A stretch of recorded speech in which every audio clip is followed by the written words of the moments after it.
আমন্ত্রণ ডিবিসি নিউজের সাপ্তাহিক আয়োজন উপসংহারে আপনাদের সাথে আছি আমি মজুমদার জুয়েল। উপসংহারে আমরা মুখোমুখি হতে চাই সেই সব ব্যক্তিত্বের যাদের সারা জীবনের অবদানে ধন্য হয়েছে বাংলাদেশ, নিজ নিজ ক্ষেত্রে যারা এক একজন রোল মডেল, তরুণদের জন্য, দেশের ভবিষ্যৎ প্রজন্মের জন্য যারা হতে পারেন অনুকরণীয় এবং অনুসরণীয়। সেই স্বনামধন্য সুখ্যাত জনদের উপসংহারের আলোচনায় আজ আমাদের সঙ্গে স্টুডিওতে আছেন নৃত্যশিল্পী এবং গবেষক বীর মুক্তিযোদ্ধা লুবনা মরিয়ম। লুবনা মরিয়ম, আপনাকে স্বাগত জানাই আজকের উপসংহারে। আমাকে ডাকার জন্য ধন্যবাদ। আর এত কিছু কথা বলে দিলে আমি জানি না সব আমার জন্য প্রযোজ্য কিনা। অবশ্যই প্রযোজ্য। আপনার সঙ্গে আলোচনায় আসবো তার আগে দর্শক আপনাদেরকে জানিয়ে রাখি, আমাদের অনুষ্ঠানটি সরাসরি দেখতে হলে ফেসবুক এবং ইউটিউবে আমাদের অনুষ্ঠানটি সরাসরি দেখুন, ব্রাউজ করুন টেলিভিশনে দেখানো পেজে। আপনাদেরকে আবারও জানাই আজ আমাদের সঙ্গে স্টুডিওতে আছেন নৃত্যশিল্পী, গবেষক, বীর মুক্তিযোদ্ধা লুবনা মরিয়ম। আমি যেটু মুক্তিযোদ্ধার পরিচয়টা দিলাম আগে, সেই জায়গাটা আসে মাত্র 17 বছর বয়সে আপনি কণ্ঠ দিয়ে যুদ্ধ করেছেন। না, কিন্তু আমারও এখানে একটা বক্তব্য আছে, আর খুব জোর গলায় আমি তো বলতে চাই যে আমি কখনো নিজের জন্য যোদ্ধা শব্দটা ব্যবহার করি না। আর আজকাল যে শব্দ সৈনিক, কথা সৈনিক, এটার আমার ঘোর আপত্তি আছে, কারণ আমরা সরাসরি যুদ্ধের রণাঙ্গনে কাজ করেছি, তবে যুদ্ধ করিনি। আমি যেটা বলি যে আমার মুক্তিযোদ্ধাদের উদ্বুদ্ধ করার জন্য যারা শরণার্থী হয়েছিলেন তাদের শুশ্রূষা করে যে কাজটা কতটা মানুষ করতে পারে। আমাকে কথাটা শেষ করতে দাও। আমি বলতে চাই যে যোদ্ধা যারা যুদ্ধের রণাঙ্গনে গিয়ে অনেক বীরত্বের সাথে যুদ্ধ করেছে, তাদের সাথে আমাদেরকে মিলিয়ে না। আচ্ছা, তাতে হয় কি, তাদের অবমাননা হয়। কত কত নাম না জানা গ্রাম থেকে নাম না জানা ছেলেরা এসে জীবন দিয়ে চলে গেল, তাদের কোথাও কোনো তালিকা নাই, লেখা নাই, তাই না? তারা ছিল যোদ্ধা। এই একটা অনেক বড় পার্থক্য। কিন্তু আমরা যে মুক্তিযুদ্ধের সাথে যুক্ত ছিলাম না সেটা তো আমি বলছি না, কিন্তু যোদ্ধা, সৈনিক, এই শব্দগুলো তাদেরই মানায় যারা একেবারে মাতৃভূমিকে ভালোবেসে হাতে অস্ত্র তুলেছিল। কিন্তু এই যে ঠিক আছে, অবশ্যই আমরা সেটা মানি, অবশ্যই তাদেরকে যোদ্ধা বলা উচিত, কিন্তু তারপরেও মুক্তিযুদ্ধের সঙ্গে যারা সম্পৃক্ত তাদের সবাইকে আমরা এখন যোদ্ধা হিসেবেই পরিচয় দিয়ে থাকি, এবং দিতে আমরা অন্তত দেশ তো অবশ্যই গর্ববোধ করে। যেহেতু আমরা সেখানে ছিলাম, রণাঙ্গনে ছিলাম, আমার কাছে মনে হয় যে আমরা যারা যুদ্ধ করলো তাদেরই ভুলে গেলাম। প্রত্যেকটা গ্রামে গ্রামে একটা ফলক থাকা উচিত ছিল, নাম থাকা উচিত, নেই। আমি কিছুদিন আগে একটা মহানন্দার 14ই ডিসেম্বর একটা যুদ্ধ হয়েছিল, সেটা নিয়ে একটা প্রোডাকশন করেছি, মহানন্দা 71। 40 জন সেদিন মারা গেছিল। জুয়েল, বিশ্বাস করবে না, আমি কারোর নামের তালিকা পাইনি, কিন্তু ডাক্তার বলছেন যে উনি 40টা লাশ পেয়েছিলেন। কোথায় দাফন দেওয়া হয়েছে সেটাও জানে না। তাহলে আমাদের তাহলে ব্যর্থতা যে আমরা তাদের তালিকা তো করতেই পারিনি। ইভেন কি আজ পর্যন্ত এই 50 বছরে এসে মুক্তিযোদ্ধাদের তালিকাটা পর্যন্ত করতে পারলাম না। এই ব্যর্থতা আপনি কাকে মানে এই দায় কাকে দেবেন? দেখো, রাজনীতি আনা উচিত হবে কিনা আজকের আলোচনা আমি জানি না, কিন্তু দ্য পলিটিক্যালাইজেশন অফ 1971 এটা আমাদেরকে অনেক ব্যথা দেয়। After 1971, all after 1975. After 1971 পরপরই একেবারে। আমি এই রাজনীতিটা আজকে আলোচনা করতে চাই না, কিন্তু তাই বলে যারা যুদ্ধ করেছিল 71কে ছোট করো না, তাই না? অবশ্যই অবশ্যই, কিন্তু আপনি যেটা বললেন যে রাজনীতিকরণের কারণে তো রাজনীতিবিদরাই ছোট করে ফেলেছে।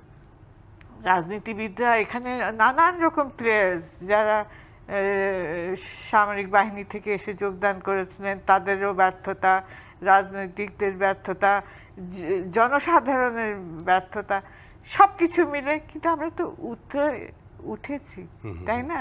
50 বছর হয়ে তো গেল দেশে, তারপরে কতটা উচ্চতে পেরেছি এখনো তো সেটা নিয়ে কথা হয়, এখনো বলা হয় এখনো ইতিহাস ঘাটবেন, এখনো রাজাকার নিয়ে কথা বলবেন, এই পলিটিক্সটা তো আছে। সেটা তো ঘাটতেই হবে, ইতিহাস বাদ দিয়ে তো একটা দেশ হয় না, তাই না?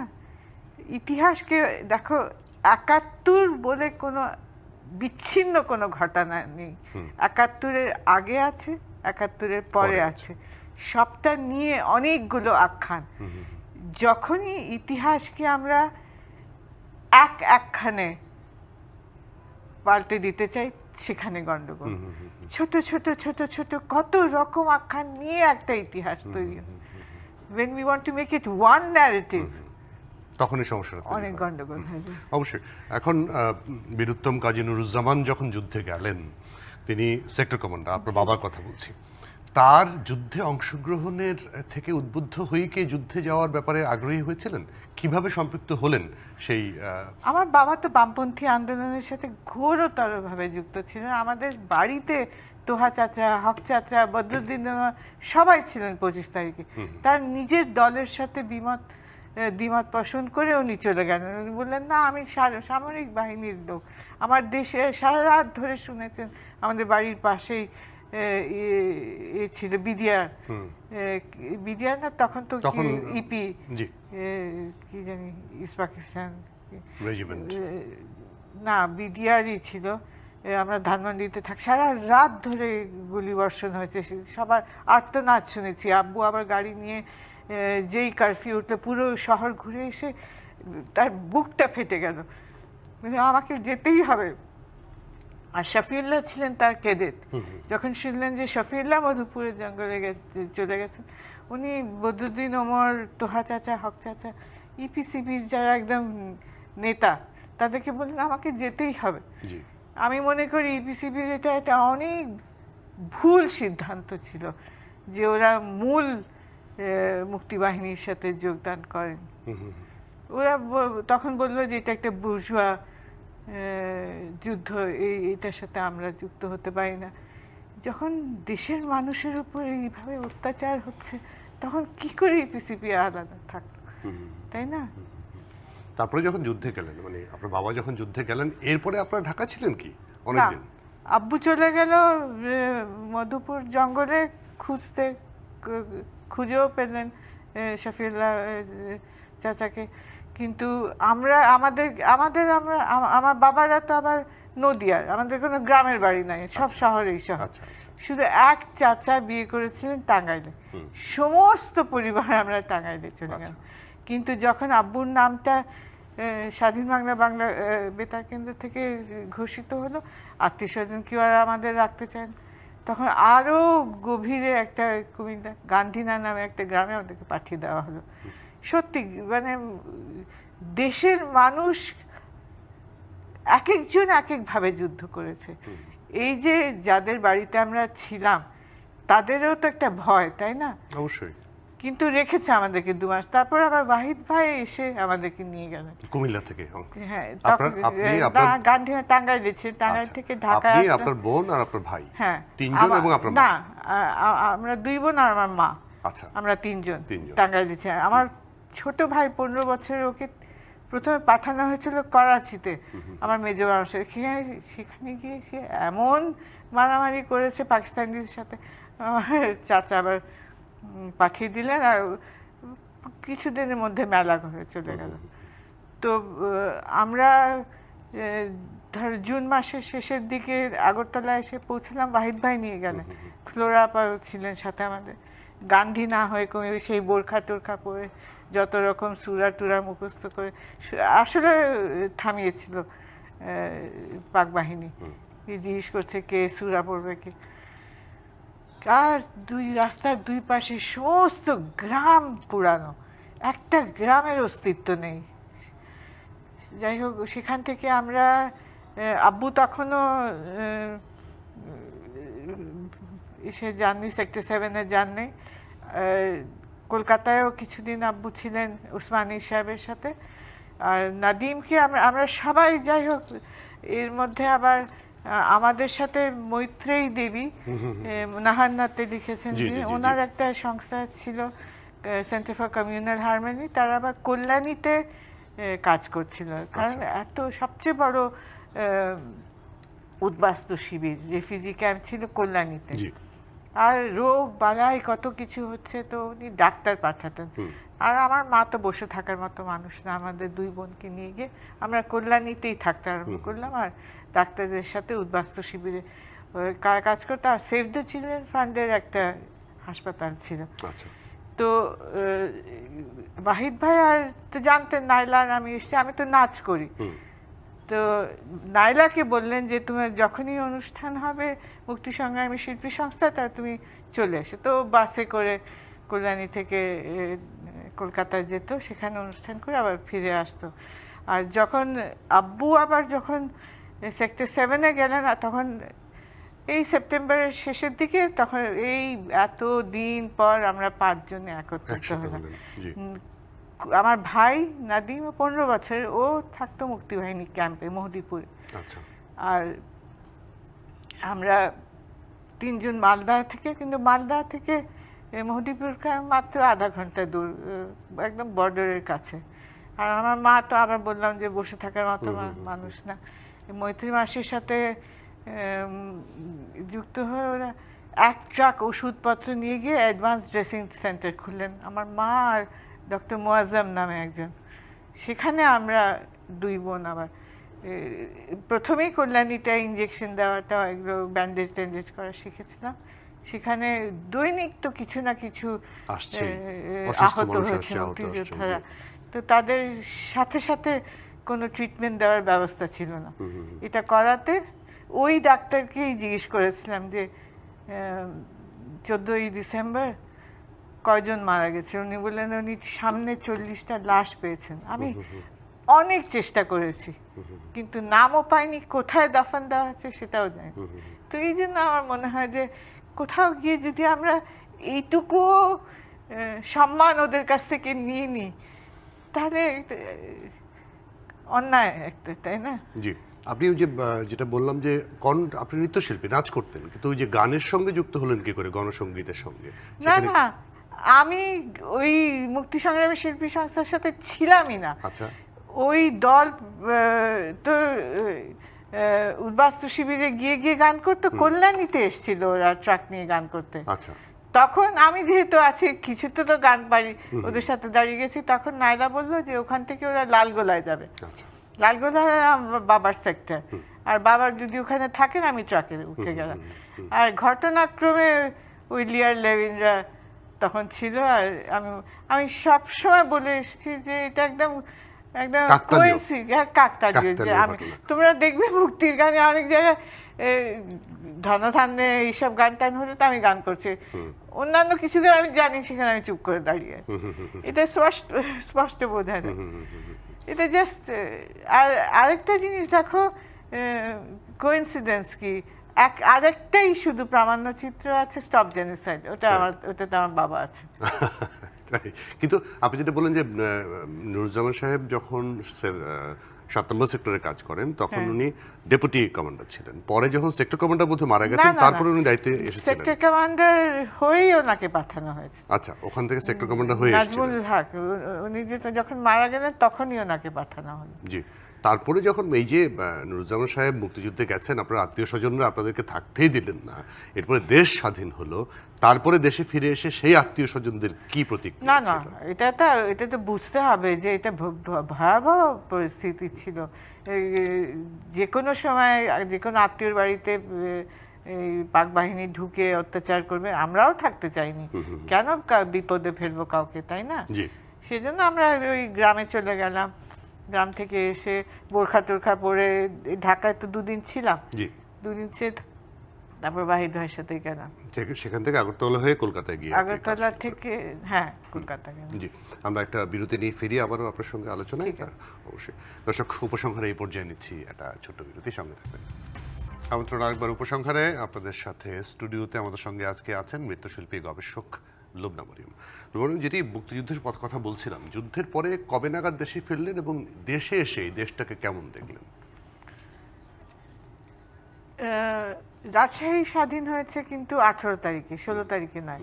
16 তারিখে আমরা চাঁপাইনবাবগঞ্জে, আর তখন আমরা একদম ভেঙে পড়েছি। বললাম না, 14 তারিখে 40 জন মারা গেছে, তার সাথে জাহাঙ্গীর ভাই আমাদের একদম প্রাণাধিক প্রিয় সাব সেক্টর কমান্ডার। তো বয়স তো অনেক কম ছিল আমাদের, বুঝতে পারছিলাম না যে এতজন চলে গেল, এতজন মারা গেল, আনন্দিত হওয়া উচিত, কিন্তু অবশ্যই যুদ্ধে আমরা জয়ী হয়েছি, অবশ্যই। সেই আনন্দ তো ছিল, কিন্তু আমরা আর ছোট ছিলাম না, হঠাৎ করে বড় অনেক হয়ে গেল। বড় হয়ে গেলাম। অবশ্যই যে যে দৃশ্য দেখেছেন আপনারা 17 বছর বয়সে আপনি যে দৃশ্য দেখেছেন সেখান থেকে ওই 1 বছর পরে বড় হওয়া ছাড়া কোনো উপায় ছিল না। ঠিক। তো সেই বিধ্বস্ত দেশটাকে কেমন দেখলেন ফিরে এসে? নিশ্চয়ই দেশে ফিরে আসার মতো আনন্দ আর কিছু নেই। অনেক রকম স্বপ্ন, আমার মনে হয় বেশি স্বপ্ন দেখেছিলাম আমরা। সময় লেগেছে। একটা জিনিস মনে রাখতে হবে, একটা নতুন দেশ, নতুন জনগণ, তাই না? সব কিছু তো সময় লাগে। অবশ্যই অবশ্যই সময় লাগে, কিন্তু আমি যদি বলি যে বঙ্গবন্ধু সেই মানে ফিরে আসার পরে, স্বাধীন দেশে ফিরে আসার পরে মাত্র 3.5 বছর সময়টা পেলেন না দেশটাকে গড়ে একটা তোলার জিনিস, জন্য। যখন একটা জনগণ যুদ্ধ করে তাদের মধ্যে অনেক বেশি অস্থিরতা থাকে। আমরা সেই অস্থিরতা অত সহজে কাটাতে পারিনি, তাই না? এই যা কিছুই ঘটেছে তারপরে সেটা এই অস্থিরতার কারণে, তাই না? মনে হয় যে কিন্তু ধরেন 75-এর পরে যখন বিভিন্ন সরকার আসলো এবং তারা যখন এসে এই বাংলাদেশের বিরোধিতা যারা করেছে, বাংলাদেশের বিরুদ্ধে যারা দাঁড়িয়েছে, বিভিন্ন জায়গায় ধরে ধরে মানুষকে মেরেছে, বুদ্ধিজীবীদের হত্যা করেছে, তারা যখন ক্ষমতার আস্ফালন দেখাচ্ছিল সেটা দেখে নিশ্চয়ই আপনার ভালো লাগেনি? একটা জিনিস আমার বাবা সবসময় বলতেন যে সবসময় যুদ্ধ হাতে, অস্ত্র হাতে যুদ্ধ করতে হয় না, যে যেখানে আছো সততার সাথে নিজের কাজটা করে যাও। বাবা সারাক্ষণ বলতেন যে নিজের কাজটা একদম সততার সাথে করে যাবে, সেটাই হলো, এখনো আমি বলি সেটাই হলো আমাদের যুদ্ধ। তো সেই যুদ্ধ আমরা চালিয়ে গেছি, তাই না? মন যে ভেঙে যায়নি ক্ষণে ক্ষণে তা তো বলতে পারবো না, কিন্তু মনে হয়েছে যে এত আপনজন যারা জীবন দিল তাদের কাছে তো আমরা প্রতিজ্ঞাবদ্ধ, অবশ্যই অবশ্যই, তাই না? অবশ্যই আমাদের হাল ছাড়লে তো হতো না। অবশ্যই। এই প্রতিজ্ঞার পথ ধরে আপনি যখন নৃত্যশিল্পের সংগঠন করেছেন সাধনার মাধ্যমে যে শত শত হাজার হাজার ছেলে মেয়েকে আপনারা প্রশিক্ষণ দিচ্ছেন, তাদের মধ্যে মুক্তিযুদ্ধের চেতনাটা কেমন দেখেন? আমি মনে করি যে মুক্তিযুদ্ধ নিয়ে অনেক বিক্ষিপ্ত আলোচনা, অনেক রকম, মানে যেটাকে বলে আবারও রাজনৈতিকরণ, অনেক ভুলভাল ইতিহাস লেখা হ্যাঁ, হয়েছে, মানুষের মধ্যে এটা মানে ঢুকিয়ে দেওয়ার চেষ্টা করা হয়েছে। সেজন্য নতুন প্রজন্ম সঠিকভাবে গর্ববোধ করতে পারে না, কনফিউজড। একটা গর্ববোধ করা উচিত, আমরা যুদ্ধে জয়ী হয়েছি। অবশ্যই অবশ্যই অবশ্যই। এখন এটা দুঃখজনক যে 71টা পাক ভারত যুদ্ধে পরিণত হয়ে গেছে, তাই না? স্যাম মানেকশো বলেছেন যে পৃথিবীর ইতিহাসে there was never such an easy and short war. I'm sorry, আমাদের জন্য ইজিও ছিল না, শর্টও ছিল না। কেন? আমাদের বিফলতা, আমরা বিশ্বকে, ইতিহাসে আমরা বলে যেতে পারছি না যে আমরা যুদ্ধে জয়ী হয়েছি। হাজারো সার্ভারদি উদ্যানে যেই সই করে থাকুক, যুদ্ধ জয়ী হয়েছে এই যে হাজার হাজার গ্রাম থেকে ছেলেরা এসে যুদ্ধ করেছে, তারা জয়ী হয়েছে। তা আপনি সেটাই বলবেন যে তাহলে এই যে নতুন প্রজন্মের মধ্যে যে গর্ব করার বিষয়টা, যে গর্ব করতে পারছে না, সেটা রাজনীতিবিদদেরই দোষ। একেবারে। বিভিন্ন সময় তারা ভুলভাল ইতিহাসটা ঢোকানোর চেষ্টা করেছে।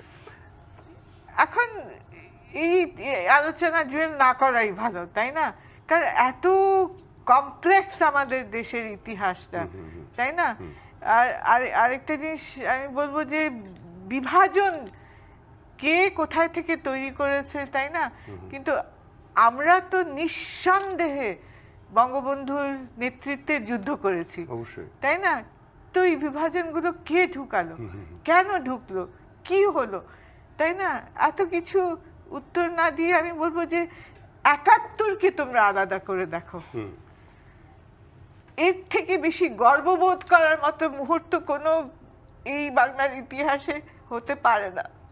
অবশ্যই অবশ্যই হতে পারেন। আমি সাধনার কথা বলছিলাম, উল্লেখ করেছিলাম সাধনার কর্মকাণ্ড এখন কেমন চলছে, এটা দিয়ে মানে এই মুহূর্তে আপনি কি করছেন, এটাকে একটা নৃত্য একাডেমি হিসেবে তৈরি করার আপনার অনেক দিনের আমি তো পরিকল্পনা। আবার লেখাপড়ার জগতের সাথেও খুব যুক্ত আছি। নাচের দিক থেকে দেখতে গেলে আমি মনে করি আমরা একেবারে সফলভাবে শাস্ত্রীয় নৃত্য, তারপর তার সাথে আবার সমসাময়িক নৃত্য সংমিশ্রণ করে অনেক কাজ করেছি। সাধনা থেকে আবার আমরা বৃত্তিও দিয়েছি। এই কিছুদিন আগে শিল্পকলায় একটা খণ্ডনৃত্য উৎসব হলো। আমার একদম প্রাণটা ভরে গেছে যে আমরা যাদেরকে বৃত্তি দিয়েছি আজকে তারা লিডিং কোরিওগ্রাফার। নাইম বলো, অর্ণব বলো, তানুন, সবাই। তা এখানে আমি মনে করব আমরা সফল। কিন্তু আমরা আবার আমাদের কর্মকাণ্ডটা গবেষণার দিকেও নিয়ে গেছি। সাধনা হলো একমাত্র সংগঠন যেটা ইউনেস্কো থেকে অ্যাক্রিডিটেশন পেয়েছে।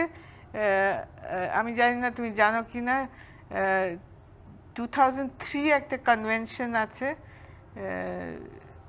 স্পর্শাতীত আমাদের যত সাংস্কৃতিক চর্চা সেটা সংরক্ষণের জন্য, convention for safeguarding of intangible cultural heritage. সেটা নিয়ে আমরা বহু কাজ করছি। একটা অনলাইনে তালিকাও করেছি, ইনভেন্টরি করেছি, নানান রকম কাজ করছি। আমি তো এই কোভিডের সময় 1500 জনকে অনলাইনে ট্রেনিং দিয়েছি। হ্যাঁ, আর কাজ করেই যাচ্ছি। কাজ ছাড়া আর বাংলাদেশে আমাদের যেটা বিফলতা, আমরা যে একাডেমিক জগতে আমাদের নাচের ইতিহাস কিছু লিখে যেতে পারিনি। and if you are missing from the academic world, you are missing from the world. তারা কেউ জানে না। তো বই লিখতে চেষ্টা করছি না, আমি 2-3টা জার্নালে এডিটোরিয়াল বোর্ডে আছি। খুব উদ্বুদ্ধ করতে চাচ্ছি ছেলে মেয়েদেরকে এটি লেখালেখি করতে। লেখালেখি না করলে তো এই ইতিহাস চলে যাবে। আর আমার তো নিজের চোখে দেখা 60 বছর, তাই না? অবশ্যই। হ্যাঁ, আমরা চলে গেলে এই ইতিহাসটা আমাদের সাথে সাথে। সেই জায়গাটা থেকে যে নৃত্য নিয়ে এতগুলো বছর ধরে আপনি কাজ করছেন, নৃত্য শিল্পটাকে আপনি কোন জায়গায় দেখেন? যে 7 বছর আগে শুরু করেছিলেন সেখান থেকে কতটুকু অ্যাডভান্সড হয়েছে? আমি মনে করি, আচ্ছা এখানে আবার দুটো ব্যাপার আছে, যে একটা আমাদের লোকনৃত্যের একটা জগৎ আছে আর শহুরে নৃত্যের জগতে। শহরে আমরা যে নাচ চর্চা করি সেটা বেশিরভাগই ভারতীয় শাস্ত্রীয় নৃত্য, আর বিদেশ থেকে বৈশ্বিক যেগুলো সমসাময়িক নৃত্যগুলো এসছে। তাহলে বাংলাদেশে কি নাচ ছিল না? অবশ্যই আছে, কিন্তু আমাদের শহরের সাথে গ্রামের এতই একটা দূরত্ব যে তোমাকে বললে তুমি বলবে পদ্মার নাচন, সেটা কি? বেহুলার লাচারি, সেটা তো জানি না। লাঠি খেলা কোনোদিন দেখিনি, শহরের ছেলেমেয়েরা দেখেইনি। কিন্তু লাঠি খেলাটা তো নাচ হিসেবে অনেকে জানেও না। অবশ্যই ভীষণ মনে করে একটা খেলা। হ্যাঁ, খেলা আছে, কিন্তু তার সাথে নাচেরও ভীষণ সুন্দর একটা অংশ আছে। তাছাড়া আমাদের জারি গানের সাথে নাচ আছে, কোথায় নাচ নাই? কীর্তনের সঙ্গে নাচ আছে একেবারে। এখন এই বিভাজনটা আমি খুব চেষ্টা করছি যে যদি একটু আমরা দুই পক্ষ মিলে একত্রে কাজ করতে পারি। আমাদের শহরে যারা ছেলেমেয়েরা নাচ করছে তারা ওদের সাথে মিলেমিশে যদি আর একটা জিনিস হলো, ওদেরটা নিয়ে এসে আমরা একা করলাম তাহলে তো যাদের কাছ থেকে নিচ্ছি তাদেরকে আমরা বঞ্চিত করি। সেটা আমি একেবারে তাদের সঙ্গে মিলে কাজগুলো মিলে কাজ করি। অবশ্যই জায়গাটা আবার আসবো, একটা বিরতি নিয়ে আসি আবার আপনার সঙ্গে আলোচনায়। দর্শক, উপসংহারে এই পর্যায়ে নিচ্ছি আরও একটা বিরতির সঙ্গে থাকবেন। আমন্ত্রণ আরও একবার উপসংহারে। আমাদের সাথে স্টুডিওতে আছেন নৃত্যশিল্পী গবেষক লুবনা মরিয়ম। লুবনা মরিয়ম, আমি যেটা বলছিলাম যে আপনি যেটা বললেন যে আমাদের দেশীয় যে নাচের ফরম্যাটগুলো সেগুলো নিয়ে আপনি কাজ করার জন্য পরিকল্পনা করছেন, কিন্তু এখন ইদানিংকালে আপনি নিশ্চয়ই মানে একমত হবেন যে আধুনিক নাচ বলে একটা নাচের ফর্ম, আধুনিক নাচ, এটার সঙ্গে আমার সংস্থায় কাজ করছে তাই হচ্ছে, এবং বলিউড ফর্মটা অনেক জায়গাতে ডমিনেট করছে কিনা আপনার কাছে কি মনে হয়? এখন যেটা জনপ্রিয় সেটা তো আমি আর তুমি চাইলে তো বাদ দিতে পারবো না, না, right. সেটা তো জনপ্রিয়তার জায়গা সেটা থাকবেই, কিন্তু যেটা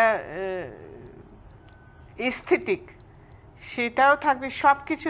আমি আবার ভীষণ মনে করি যে নাচ বা নৃত্যশিল্পী যখন বলছি তখন অনেক পথ আছে।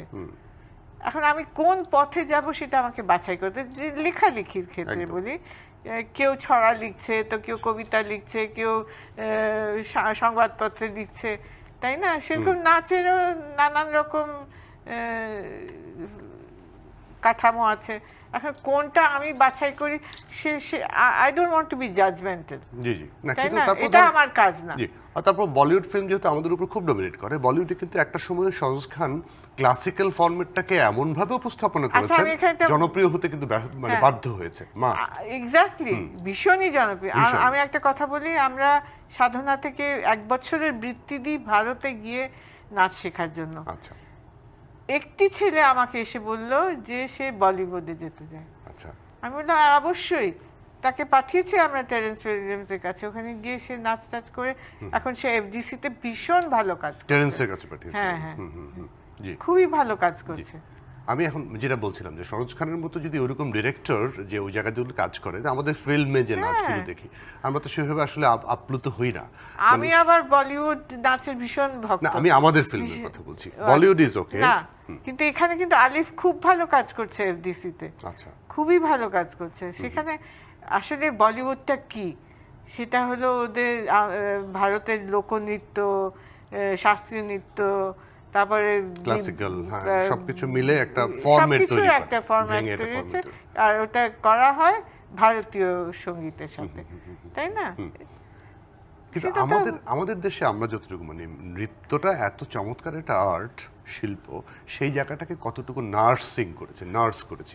আমি বলছি যে টেলিভিশনের কথা দেখেন, টেলিভিশনে সপ্তাহে একটা অনুষ্ঠান হয়তো হাফ অ্যান আওয়ারের হচ্ছে, হ্যাঁ, আবার একটা সাংস্কৃতিক অনুষ্ঠানের একটা পার্ট 5 মিনিটের, 2 ঘন্টার অনুষ্ঠানে 10 মিনিটের একটা পার্ট হচ্ছে নাচের পার্ট। সেখানে শুধু নাচ দিয়ে হচ্ছিল, আপনারা সাধনা করেছেন, কয়েকটা সংগঠন করেছে একটা শো, সেটা এতটা ফ্ল্যারিশ করে নাই কেন?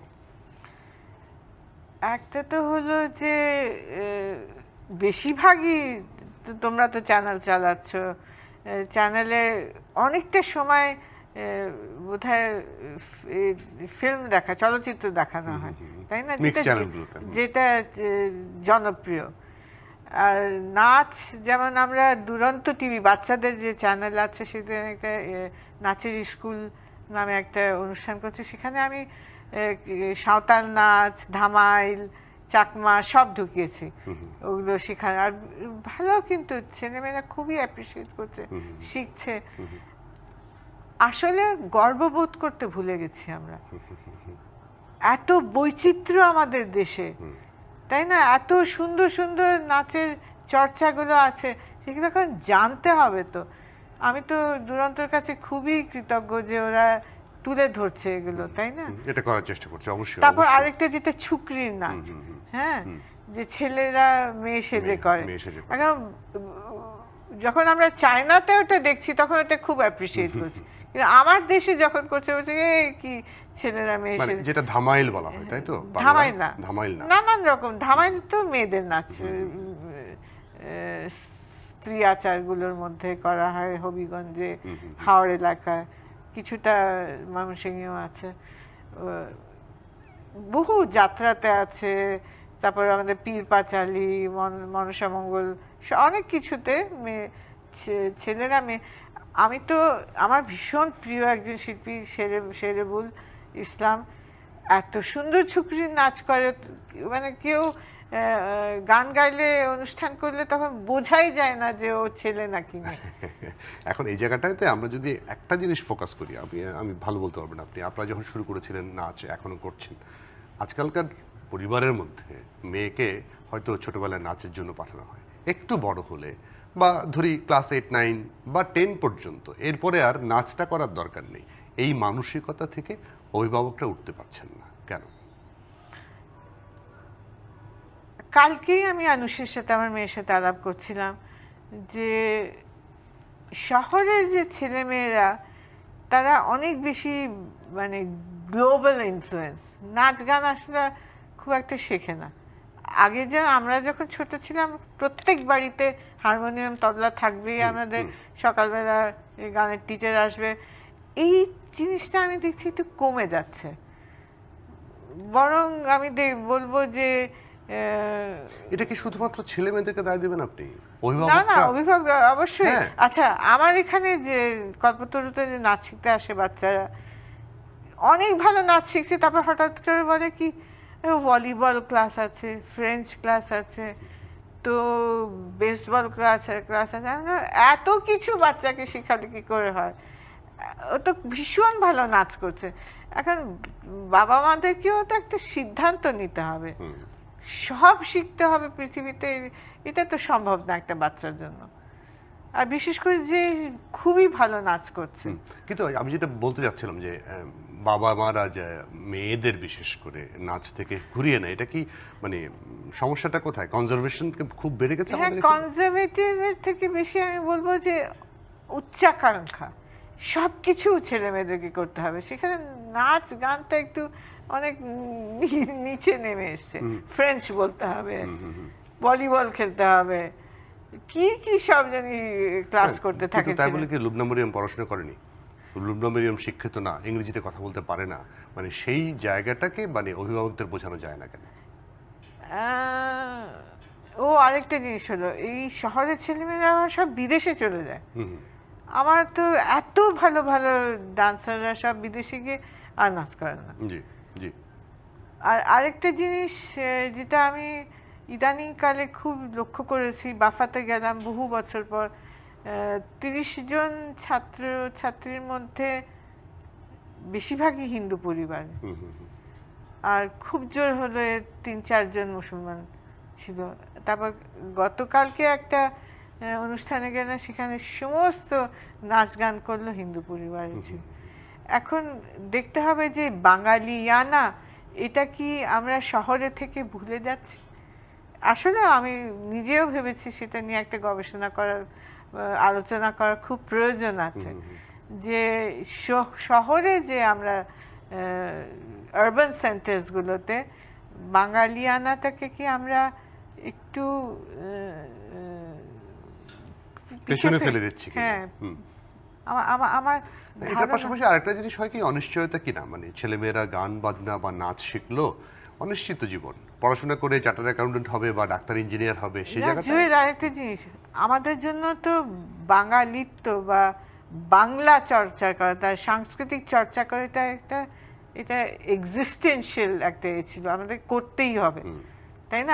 আমরা একটা আন্দোলনের সাথে যুক্ত ছিলাম। এখন ওরা পেয়ে গেছে এটা, সেটা বুঝতে পারছে না যে কত আন্দোলন করে এটা আমরা অর্জন করেছি। অবশ্যই অবশ্যই, তাই না? জি। সে জায়গাটা তো অভিভাবকদেরকে আর কি করা দরকার বলে মনে হয়? নিশ্চয়ই। আর স্কুল কলেজকেও করা উচিত। জাপানে ক্লাস 10 পর্যন্ত নাচ কম্পালসরি, তা আমরা কেন করতে পারবো? আমাদের এখানে সারা বছর একটা সাংস্কৃতিক অনুষ্ঠান হয়, বিশেষ কোনো এক দিনে একটি না, সাংস্কৃতিক কিন্তু অনুষ্ঠান হয়। নাচের ক্লাস করলেই পারে, তাই না? এখন দেখতে হবে যে আমাদের শিক্ষার যে কারিকুলাম, সেটার মধ্যেও কিন্তু নাচ গান থাকা উচিত। অ্যাটলিস্ট ক্রিকেট না রেখে নাচ গান রাখা উচিত। ক্রিকেট তো আমরা করেই যাচ্ছি, হেরে যাচ্ছি তো হেরে যাচ্ছি। না, তারপর মানে খেলাধুলাও থাকা দরকার, শিল্প সংস্কৃতি যে করতে চায়, মানে যাকে যেটা করতে যাওয়া উচিত, যে যেটা আগ্রহী হয় তাকে সেটা করতে দেওয়া উচিত। এটা শিক্ষা ব্যবস্থার মধ্যে যুক্ত করা উচিত। জি অবশ্যই, আমরাও চাইবো যে আপনার এই দাবিটি অবশ্যই সরকার যদি শুনে থাকে, সরকার এটা নিয়ে চিন্তা করবে। লুবনা মরিয়ম, অনেক অনেক অনেক কৃতজ্ঞতা আপনাকে, আপনি আমাদেরকে সময় দিয়েছেন। অনেক ধন্যবাদ। দর্শক, আজকের মতো শেষ করছি উপসংহার। ফিরবো আগামী শুক্রবার রাত 10টায়। থাকবেন অন্য কোনো অতিথি, থাকবেন আপনারাও। ডিবিসির সঙ্গে থাকবেন।